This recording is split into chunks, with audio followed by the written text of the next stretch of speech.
You hear that sound? That is the sound of your future regret being manufactured in real time. It's not just the clock ticking, it is the final measurable countdown of your remaining years of autonomy. You believe you are being patient, perhaps even compassionate. I tell you that you are simply being weak. And that weakness, that paralyzing fear of conflict and solitude, is currently the most destructive force in your life, actively consuming your final chance at peace. At this age, your time is your most precious, finite asset.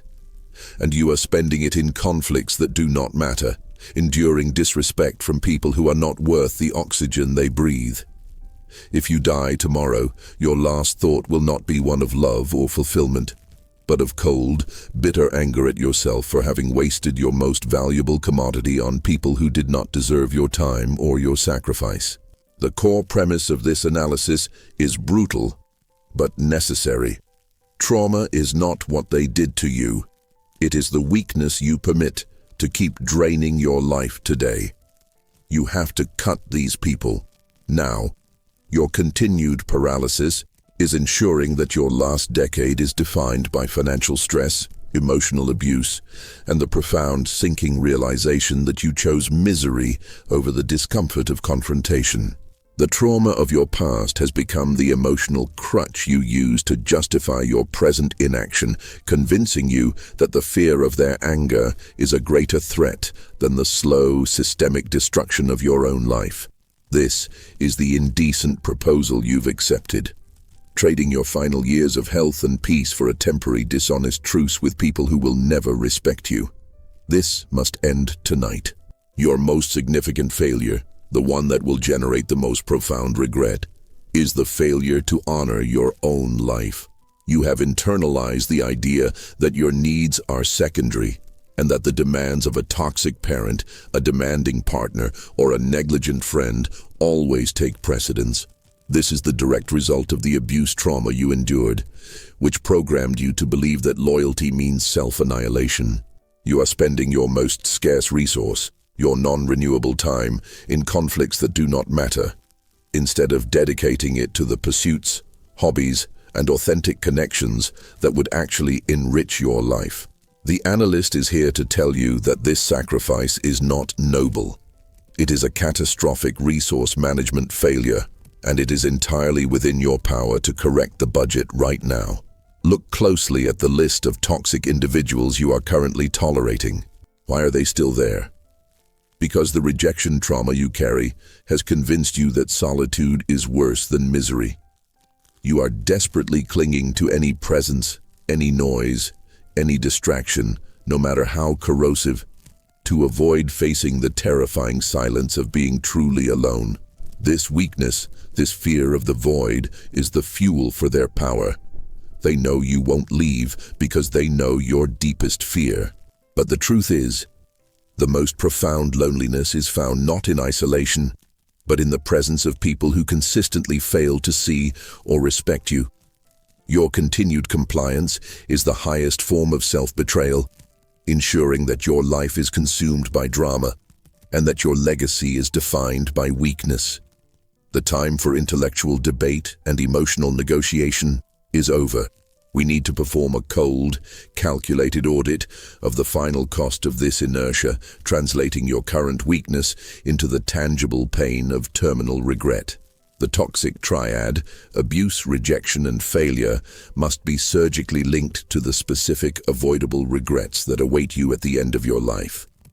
This is where the self-pity ends and the strategic imperative begins. If you are finally ready to terminate the weakness that is costing you your future, then right now, write the word enough in the comments. We must now dissect the specific mechanisms by which your weakness is manufacturing your terminal regret. Your inability to cut toxic ties is not rooted in love or loyalty. It is rooted in the structural flaws of the toxic triad. Start with the abuse trauma. You have internalized the lesson that loyalty is owed to those who control you. This manifests as burden number 2, the fear of retaliation and conflict escalation. You tolerate their insults, their demands, and their emotional blackmail, because the trauma-based logic in your mind screams that their anger is a physical threat you must avoid at all costs. This makes you a guaranteed casualty in the inevitable war for your own peace. The cost of avoiding one unpleasant conversation today is sacrificing 20 years of tranquility later. Your survival mechanism is fundamentally corrupt, prioritizing immediate, fragile calm over long-term structural security. Now examine the paralyzing grip of the rejection trauma. This trauma is the architect of burden number 3, the pathetic clinging to any presence. You are so terrified of the void, of being truly isolated, that you cling to people who actively diminish your life. You call them friends or family. The analyst calls them emotional noise pollution. You are trading profound self-respect for shallow, disposable companionship. This attachment is not love. It is an addiction to distraction, a desperate attempt to avoid the sound of your own inner silence, which you associate with the pain of being unwanted. This weakness ensures you are consistently available for their emotional dumps and financial demands, because you believe their toxic attention is the only proof you have that you exist. The terminal regret here is realizing that you spent your final best years surrounded by enemies, not allies. The final structural failure is the failure trauma, which dictates your current paralysis. This trauma is the source of burden number 4. The inability to build anything better. The memory of past professional, financial, or relational failures convinces you that you are incapable of creating a new, healthy support system. The thought of cutting off a toxic circle is terrifying because you genuinely believe you lack the social, emotional, or financial capacity to rebuild. You choose the safety of known misery over the risk of potential happiness. This weakness is fatal, because it ensures you remain tied to people who actively drain your resources, guaranteeing nightmare 2, financial servitude in old age. You fear building a new life, but your current inaction guarantees a future where you are financially and emotionally dependent on the very people who have proven they do not respect you. The cumulative effect of these 3 traumas is the core of your problem. You have inverted the value system. You view action as risk and inertia as safety. This cognitive distortion is the true weapon of your trauma. You must understand that the weakness you exhibit today, the inability to say the final no, is the single greatest threat to your future well-being. Your trauma is not just a painful memory, it is an active, ongoing emotional debt collector, demanding compliance and resources from you right now. The time for allowing these traumatic architects to dictate your reality is over. This confrontation brings us to the terminal question. What precisely is the cost of your continued weakness, measured in the currency you have left? Time, health, and dignity. We must now itemize the specific regrets you will face on your deathbed if you fail to act tonight. Transforming this abstract philosophical warning into a concrete, immediate threat.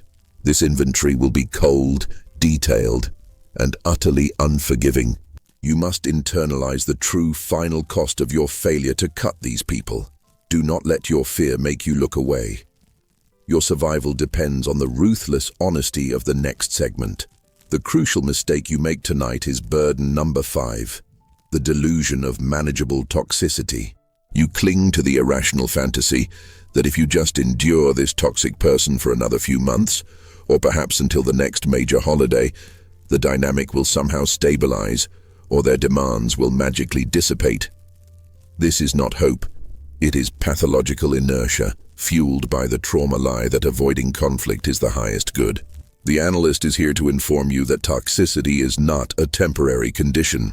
It is a permanent structural flaw in certain individuals, and it will not simply expire. You are not buying time. You are buying more misery. Your continued presence is the primary reward for their bad behavior. The only way to stop the abuse is to prove unequivocally that your presence is contingent upon respect. And the only way to prove that is through immediate, unnegotiated severance. You must kill the fantasy that you can manage this toxicity into submission. The terminal cost of this inertia is the ultimate shame, the failure to act as fiduciary of your own soul. You have one core ethical duty in this life: to protect your health and your dignity. You are failing spectacularly. Let us audit the final, non-negotiable regrets you will face on your deathbed. Regret 1. The loss of time with the worthy. You will regret not having spent more time with the people who genuinely loved and respected you, because your bandwidth was constantly reserved for the drama of the unworthy. Regret 2. The squandered financial autonomy. You will bitterly regret the money spent on bailing out toxic relatives or covering the expenses of entitled adult children, funds that could have secured your own comfortable, dignified old age. This regret is the most tangible, proving your current weakness is not just emotional, but a catastrophic financial error. This inventory leads us to confront burden number 6, the paralysis of public image. You are terrified of the social rupture, the gossip, the judgment, the accusation from the toxic circle that you are the aggressor or the heartless one. This is the last, most powerful blackmail tool they have. They rely on your fear of external disapproval to keep you compliant. You must redefine the accusation.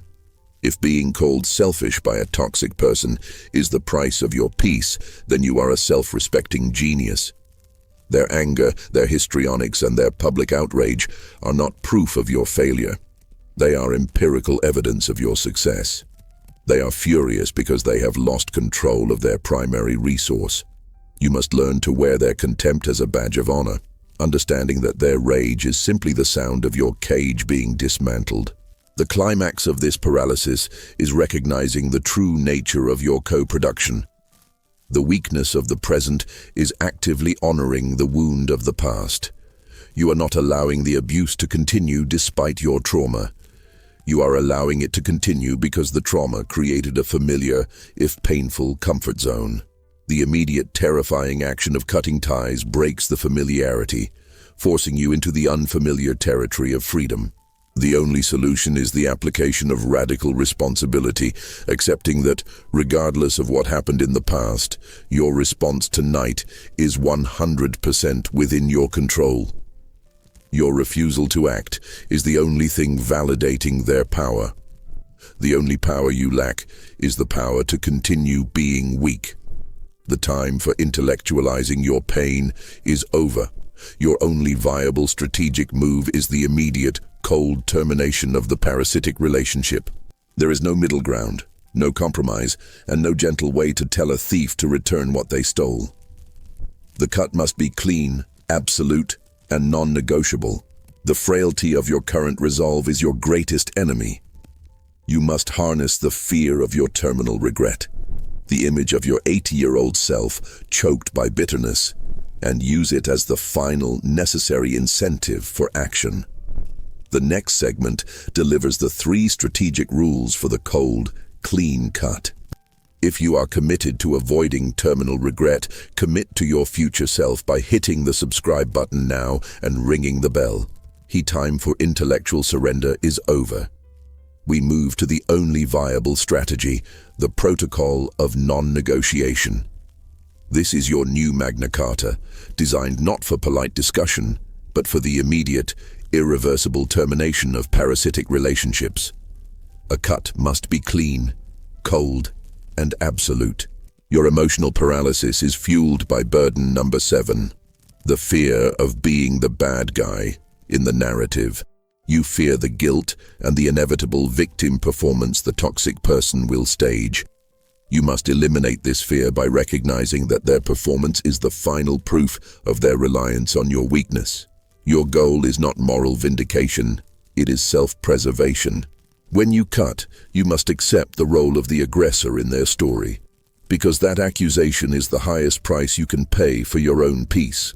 To guarantee the cut is irreversible, you must adopt the ironclad 3, the non-negotiable protocol for final boundaries, designed to combat the weakness of hesitation. The first law is the rule of no debate, the termination clause. When you deliver your final no, whether it's cutting off contact, refusing money, or refusing a request, You will not explain, justify, or repeat the decision. Any attempt by the toxic party to argue, plead, or escalate must be met with immediate, absolute silence and distance. The statement is simple: this discussion is over. Then you hang up, walk away, or block them instantly. This rule addresses the abuse trauma by breaking the conflict cycle. You are proving to your system that your response is stronger than their threat. Your silence is the ultimate non-negotiable consequence, forcing them to accept the loss of access. The second law you must enforce tonight is the rule of fiduciary investment, the permanent no to subsidies. This eliminates burden number 8, the financial leash. Your money and your time are now strictly dedicated to securing your own future peace and comfort. Any request from a toxic entity for financial aid, bailout, or emotional labor must be met with a cold, absolute refusal that permits no appeal. The answer is, "My funds are allocated," or "I am no longer financially available for that." You must treat your bank account and your personal time like a sacred trust. This rule addresses the failure trauma by proving you are capable of building and defending your own security, ensuring that your future independence is not sacrificed for the temporary convenience of the irresponsible. This act of financial self-defense is the most pragmatic expression of self-respect. The third law is the rule of final autonomy, the irreversible cut. This rule combats burden number 9, the weakness of reversibility. When you make the decision to cut a person from your life due to disrespect, abuse, or incessant drain, the cut must be final. There is no break, no timeout, and no maybe later. You must treat the relationship as a failed project that has been shut down permanently. Your action must reflect this finality, blocking all forms of communication, deleting their number, and explicitly instructing mutual friends that you will not discuss them. This rule addresses the rejection trauma by forcing you to embrace the solitude and proving that you are capable of thriving outside of their toxic orbit. You are 55. Your remaining time is too valuable for trial separations. The moment you enact these 3 protocols, the termination clause, the permanent no to subsidies, and the irreversible cut, you will be met not with gentle understanding but with maximum retaliation. Guilt, tears, public slander. This is the final, necessary chaos before the peace. You must internalize that their explosive rage is the definitive proof that you have finally seized your power. You must hold the line, because the only thing worse than the discomfort of their anger is the terminal regret you will feel for having returned to the familiar misery. To solidify your commitment to the irreversible cut, think of the one toxic relationship that demands termination tonight and write the one word that describes the final action you will take, e.g., block, delete, or cease, in the comments section right now. You have executed the protocol. The explosive retaliation is underway, the desperate phone calls, the manufactured tears, the public slander designed to inflict burden number 10, the shame of social outcast status. You must treat this moment of chaos as your greatest strategic success. Their fury is the definitive proof that you have severed their access to your emotional and financial reserves. This is where most people fail. They mistake the pain of the backlash for the failure of the boundary and retreat. You must hold the line. Your final profound obligation is to embrace the dignified solitude. When the toxic noise is gone, you will face an enormous, terrifying silence. This is not the loneliness born of rejection trauma. This is the absence of war, the necessary space where genuine self-respect finally flourishes. You are not alone. You are simply free of the wrong people. The immediate space created by the cut must be filled with intentional action. You have successfully executed the irreversible cut by rejecting the weakness of hesitation. Now, you must focus that same ruthless energy on securing your health and autonomy. The money you saved by enforcing the permanent no to subsidies must be immediately reinvested in your physical health, your personal interests, or your financial future. The time you saved by enforcing the termination clause must be dedicated to cultivating genuine, reciprocal relationships, or, failing that, to the singular pursuit of your own peace. This is the final investment, prioritizing your well-being with the intensity you once reserved for managing their crises. Your future self is depending on the strength of your commitment tonight. The only thing that will prevent your terminal regret is the unflinching commitment to your final, sovereign decision. You must accept that your weakness today would have guaranteed that your last thoughts were not of love, but of bitter anger at your own cowardice. The trauma gave you an explanation for your past, but your action tonight gives you an uncompromised future. You are not just ending a relationship, you are terminating a pattern of self-abuse. The shame and guilt deployed by the aggressor are merely the final pathetic puppet strings attached to your trauma. You must sever them and refuse to look back. Your dignity is the only currency that matters in the end, and it is entirely self-validated. It requires no approval from the people you have just justly exiled.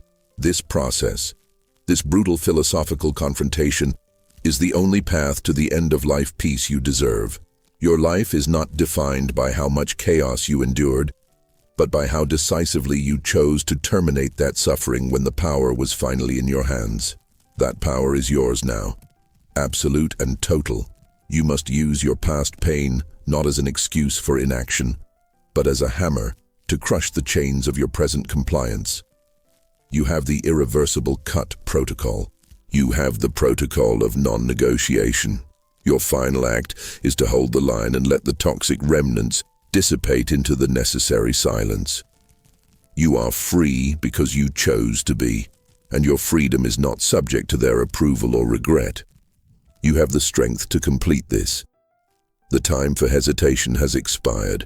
To solidify this final sovereign act and guarantee the long-term success of your new boundaries, I need you to commit to continuous self-preservation. Right now, hit the subscribe button and ring the bell so you never default back to the weakness of inertia. Then, to finalize your contract with yourself, write one word, the single word that defines the ultimate state you have secured by making the cut. In the comments, peace, dignity, or freedom. Do it now and accept the cost of your final beautiful choice.